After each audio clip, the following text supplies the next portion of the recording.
Hi, I'm Jeff Bailey, and in this video, I'm going to show you how you can heal your joints while you sleep. That's right. This is a video for those of you who wake up with morning pain and stiffness. It sometimes takes a while to get dressed and do the morning routine, and sometimes there's complaining and aching going along the way. How do I know? I've experienced that myself, and I've resolved a lot of it by doing the things that I'm going to show you here today. I'm going to share with you 5 tips that'll include some yoga movements and some yoga shapes that will help you resolve the morning pain and stiffness, increase mobility, and lead a happier life. Okay, here we go. Tip number 1, do these shapes before you go to bed. It will help you calm your mind. It will help you drop into a relaxed state of mind. And most important, for those achy, stiff joints, it's going to light up the physiology inside. Yes, you have healing physiology that's available to cleanse and remodel and resolve arthritis, which is the cause of pain and the lack of mobility. So here we go.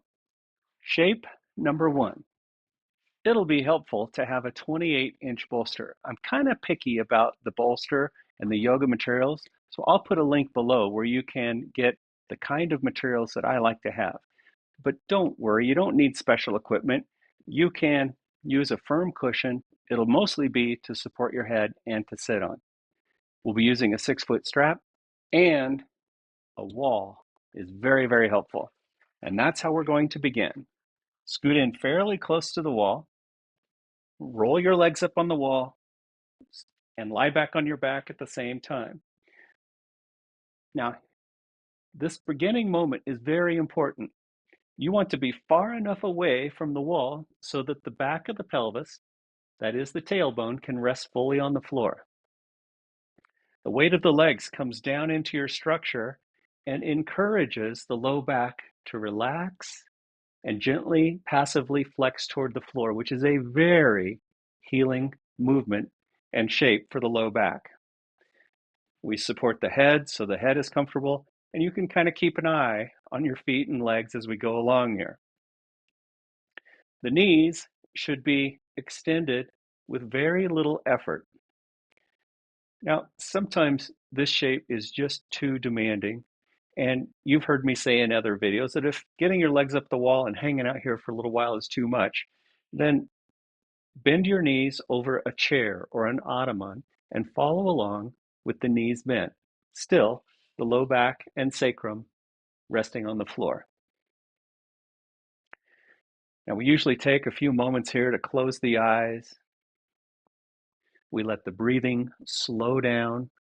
In the Avita practice, we aim to breathe through the nose alone. So we keep the lips together, the jaw relaxed.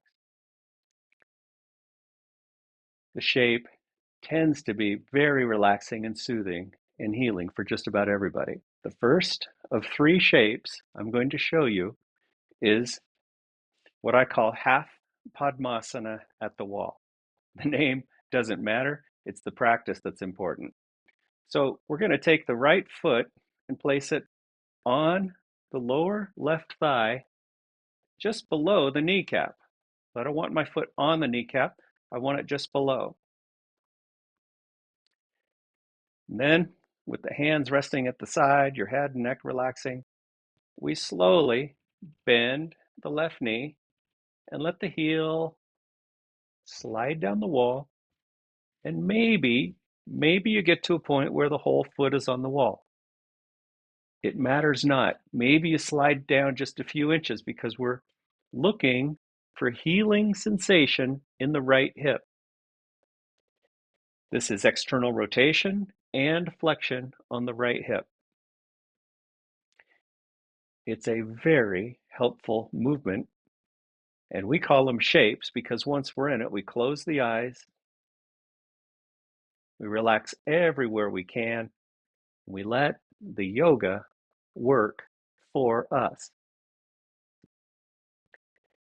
There's way too much trying to accomplish, trying to advance, trying to perfect a yoga pose That's why we call them yoga shapes in Avita. Now you might feel a stretchy sensation in the back of the hip. A little stretchy sensation is fine, but that should match a compressive quality in the groin or in the fold of the hip. We're not trying to stretch the muscles. We're aiming to put healing compression deep inside the hip joint, and that's what stimulates the physiology that cleanses, restores, and remodels your hip. After 1.5 to 2 minutes, you slowly slide your foot back up the wall. You rest a moment, and then you release your right leg back up onto the wall. Okay, quickly, I'll show you the shape on the left side. The foot is placed on the lower thigh near the kneecap. We bend the right knee, the right foot slides down the wall. There it is. I wait for this compressive quality. It may feel arthritic. This very shape may stimulate a little bit of pain or the very sensation that you think you should avoid. Now, if we go plowing into it strongly, it's just outright pain, and that is not helpful. But we go slow, and like one of my students recently said, we sneak up on the pain slowly and thoughtfully. It should be sustainable, manageable. We close the eyes, we rest, we let the yoga work for us. If you want to set a timer, you can. You can also just follow your intuition. 1.5 to 2 minutes. You release the shape, slide the heel up, pause a moment, and then release the left foot up the wall. Okay, so far we've been in the practice for maybe 5-6 minutes. Shape number 2. We cross the right leg or the right thigh all the way over the left thigh. And the shape is going to look different for all of you, so please don't try to make your shape look like mine or anybody else's. You know, who knows? Your foot could be up high, the left knee could be bent a little bit. It doesn't matter. We want to bump into the restriction. We want to bump into the blockage and spend time with it. And with time, it will all unravel. Pain will diminish, mobility will increase. If the right knee is fairly close to the left knee and the hands can rest, then we slowly slide the left heel down the wall again, the left knee bending, and we may experience a similar stretchy, compressive quality in the hip, but the ball inside the socket is in an entirely different position now. So it will feel different. So we wait, we let the yoga work for us. I aim to keep the back of the pelvis stable on the floor. See, because the hip restriction could push me out of the shape a little bit. So I want to stabilize down. I want to bump into the restriction, spend time with it. Some of you may opt to use the left hand in this case to add some downward movement on the foot, the shin, or the lower leg. Now, what is this doing? It's like grabbing a big handle. My foot and lower leg here is a handle that's going to turn the head of the femur in the hip. Maybe this lights up some healing sensation. Go slow. Don't worry about it. You know it's healing sensation when it doesn't take your peace away, and it often starts to diminish with time and pressure in the shape. Resonating with this sensation is the meditative and very, very soothing, relaxing part of the practice.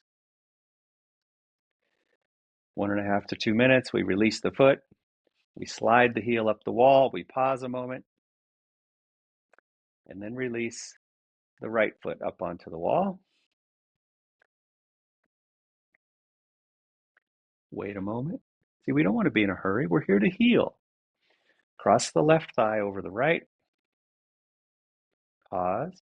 See, even the weight of my leg against my right knee is going to be helpful. That pressure comes down into the hip. It's good, helpful pressure on the knee. Bend the right knee, slide the foot down. I'm sliding down, waiting for just the proper sensation. There, I happen to have it right there.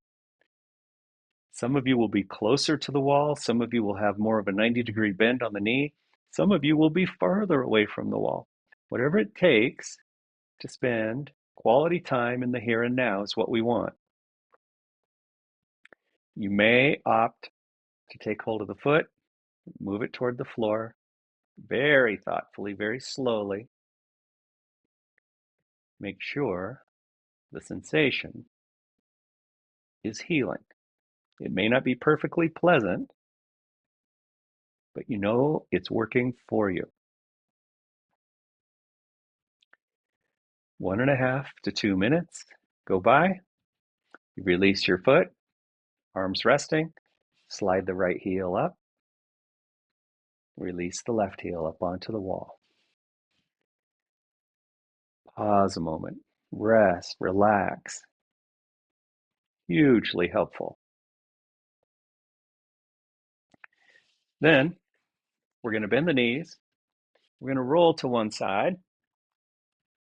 We're going to have a seat on the bolster against the wall.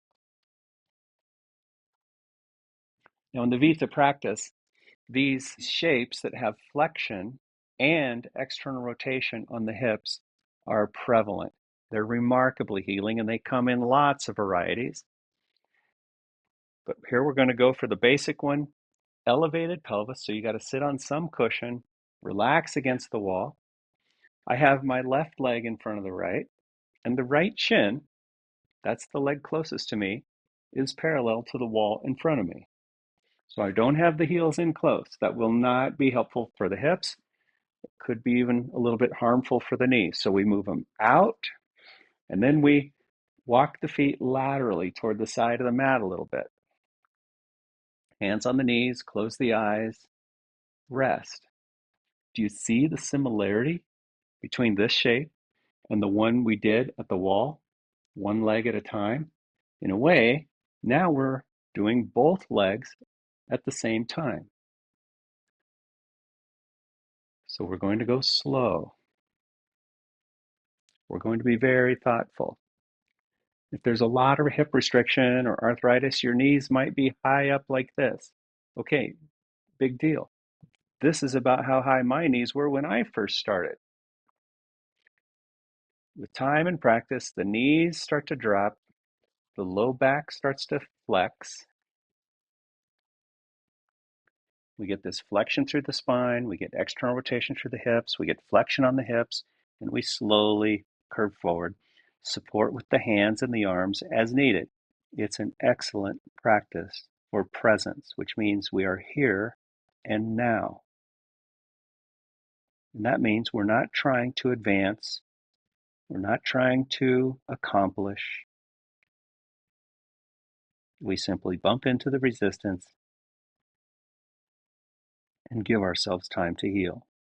When the time is right, we uncoil, back to the wall, pause, rest, develop a feeling of gratitude that we have a practice and that we have physiology, we have a way to heal.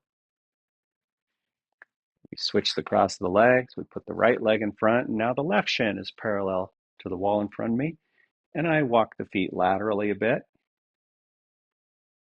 I rest. Always, if doable, the eyes are closed because that helps us shut out a bunch of external stimulation and it takes us inward where healing occurs. We slowly curve. Let's just say right there, I bump into some strong sensation. Oh, my hip, that really hurts. Well, okay. I'm not going to react. I'm going to respond. Reaction is an outer thing. A response comes from an inner, more resourced perspective. Sometimes, for some people, letting the knees relax toward the floor is also too strong, too intense. So what do? I'd rather you didn't support them. You could support them with soft blocks or a pillow, and you can do that if necessary. I'd rather you try to hold your knees up. Use your hands and arms to hold yourself up so that you're actively managing the sensation and actively managing the shape instead of using a crutch or something to bolster your knees. Now, if that's necessary, you do it. And just like crutches, we aim to get rid of them. So eventually, usually it doesn't take long at all. People are able to start to move more naturally and manage the shape themselves. The low back curves, the spine itself curves more fully, the knees drop, the head drops, the elbows bend, the head moves toward the floor. The progression of the shape is certainly a sign of increased mobility, but we do not want to advance the shape without restoring and healing the hips and the low back along the way.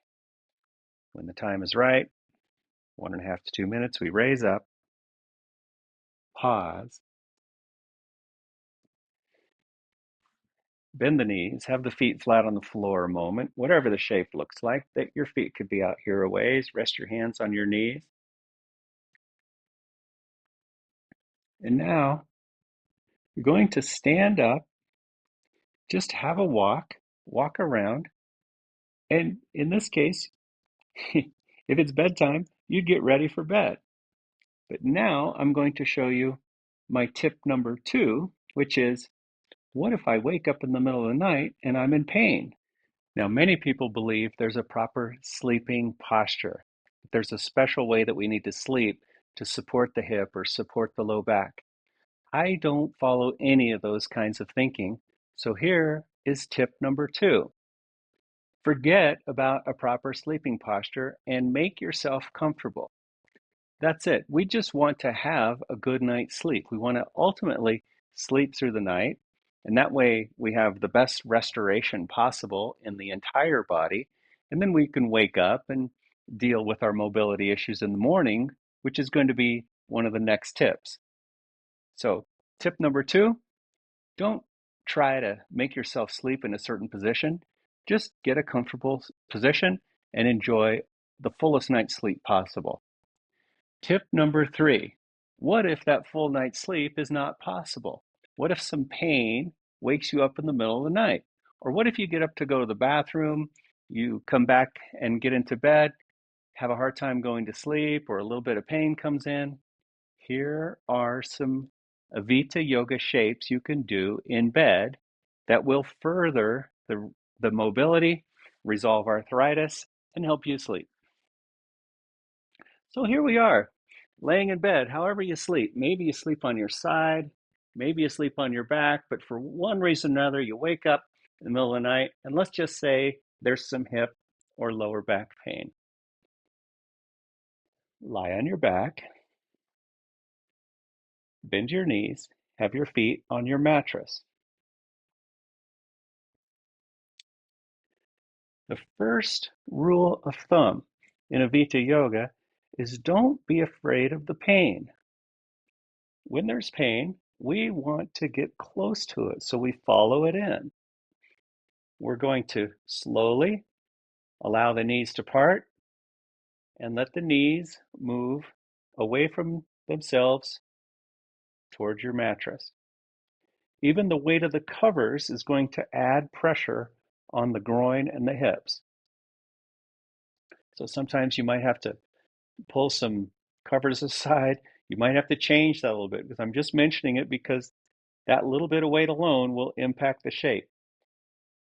If it's too strong, you practice using your inner thigh muscles and hold your knees up. We're finding our way close to the problem. And here you stay 1.5, 2, maybe 3 minutes. You'll know when it's time to come out. And I'm going to give you 2 ways to come out of the shape. They're both very good. Number 1, you can slowly raise your knees simultaneously. If one wants to move faster than the other, it has to slow down and wait for the slow hip or knee to. Okay. The other alternative to come out of the shape is this. You slowly straighten your legs. And this may likely, well, either one of them may likely find other points of arthritis, which we want to put pressure into those areas. You might find other areas of limitation, and slowly you straighten your legs out. And then you can firm your legs, straighten the knees, okay, engaging the quadriceps. That's the first shape. The second shape is going to be a variation of Sukhasana, the one we did seated on the bolster. It's a reclined version, similar shape. I've got my left leg in front of the right. I inch my right foot out so it feels like it's under the left knee. I hold the knees up if the restriction is painful, if it's too strong. Otherwise, I practice letting my knees and legs drop down.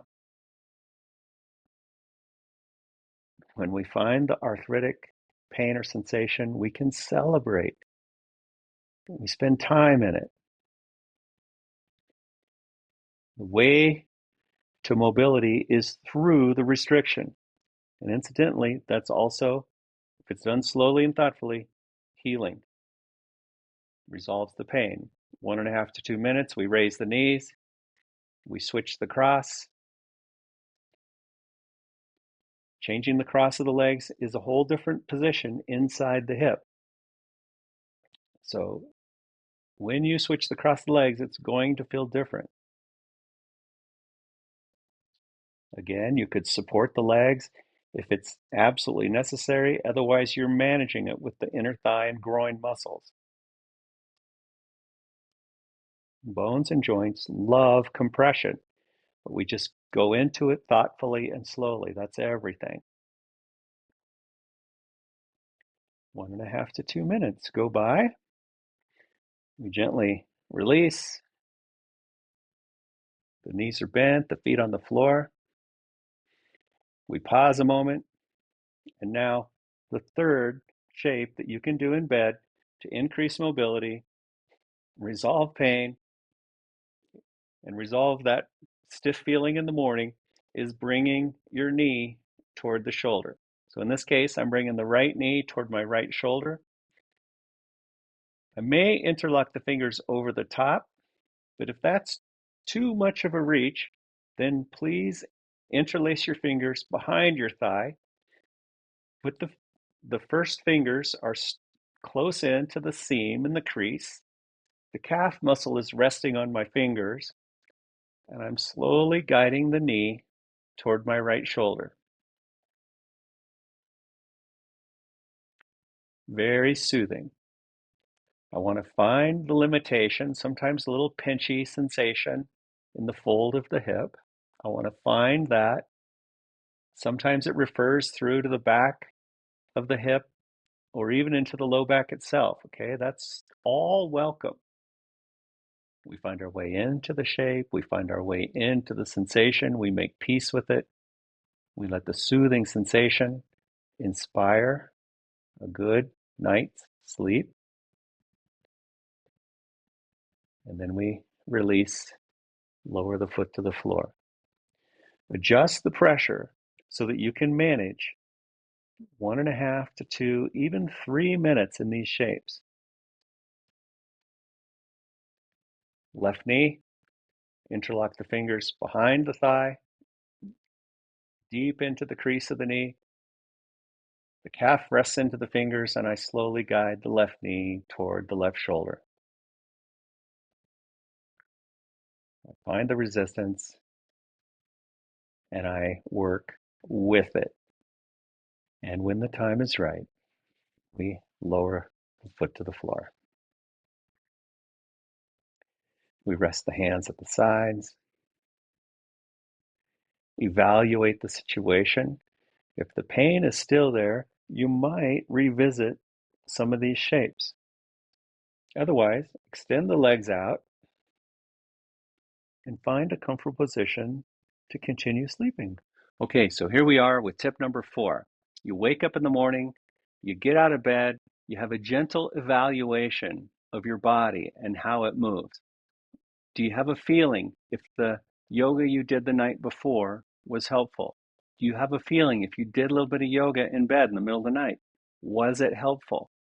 We don't need to keep doing lots and lots of yoga to improve. I want you to evaluate. But here is tip number 4. You don't need to add heat. You don't need to take a hot bath or a hot shower. You don't need to stretch, and you really don't even need to exercise. I would prefer you experiment a little bit and just get dressed, go for a walk, and get on with your day. And then tonight, when you get home, when your day ends, have a little repeat. Do the yoga before bed. You have some yoga to do in the middle of the night, and that may be enough. But I'm going to show you, in addition to those things, I'm going to show you one more shape that includes a yoga strap. So you will need your bolster or cushion for your head. Going to lie back, head supported, a 6-foot strap or scarf or belt handy. We're going to put the strap around the arch of the right foot, and we're going to extend the leg up and away. So the right knee is the same height as the left knee. Now, if there's a lot of rigidity and a lot of stiffness, this will be difficult. So you just test a little bit. Can you get the strap around the arch of the foot and have this roughly 45-degree angle on your leg? If it's too demanding, then scoot back so you have your legs at about a 45-degree angle, or remember, lower leg over a chair. We start with the leg at this angle, right knee same height as the left knee. Then we turn the heel out and the toes in. You can't even see me doing that movement. Toes in, heel out. It's a little rotation of movement. That's number 1. Number 2, I start to bend the elbows. With a straight knee, I slowly bring the leg toward me. Heel out, toes in. Millimeters of movement. This is internal rotation of the hip. It's the opposite of all the external rotation we've been doing. I slowly draw on the strap, and I feel the implication deep down in my hip. I stay for 1.5 to 2 minutes. Lower the leg, release the strap. Knee bent, foot on the floor, put the strap around the arch of the left foot and extend the left knee up and out so it is the same height as the right knee. I hold the strap high. I have a firm grip, and I relax the shoulders. It wouldn't be wrong to wrap the strap around your hand for added support, but with time and practice, you'll be able to grip the strap, and this has profound implications on the hands and fingers and really into the nervous system. It helps us relax the shoulders. I turn the heel slightly out, toes in, and then bring the leg toward me, bending the knees. I want to keep the knees straight. And I keep a little outer, and I keep this rotation happening through the leg, heel out, toes in. Don't be surprised if you get a cramp or a muscle spasm in the hip. It is not uncommon at all. We don't worry about that. We don't avoid it. We just try to slow down, work with it, try to let it resolve. It's part of the healing process.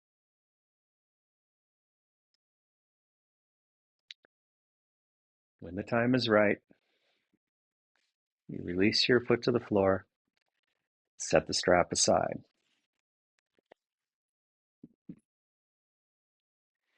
Roll onto one side and stand up, move around, get on with your day. Okay, here's tip number 5, and it comes with 2 considerations. The first consideration is consider eliminating inflammatory foods and drinks. You can do your own research and find out which ones they might be, but if we're doing all this cleansing and restoring for the joints and bones, why not give them the best chance of healing with good nutrition? That's tip number 1. And number 2 is there are many, many more shapes that are helpful for your hips and low back and knees and shoulders. And you might consider getting on a weekly program, just as I have done, just as many of my students have done, to maintain healthy mobility and continually cleanse our joints. We get older every day, and the way we move through life, sometimes sedentary, sometimes aggressive, sometimes athletic, we don't really give our joints the compression and pressure they crave. They really, really like it. And as you've learned, it's the one skill we have in Avita Yoga is learning how to apply the proper pressure, where we learn the difference between pain and healing sensation. We always aim for healing sensation, but it inspires a sense of peace and it restores our bones and joints. And that's it. You may click through on the link below and download my helpful handbook. It explains all the intricacies of the Avita practice. It gives you some insights about the physiology. I find it very, very helpful tool. So you may be inspired to learn a little bit more that way. Why not? Join me online for a weekly program. I'm here for you. Thank you very much for joining me, and namaste.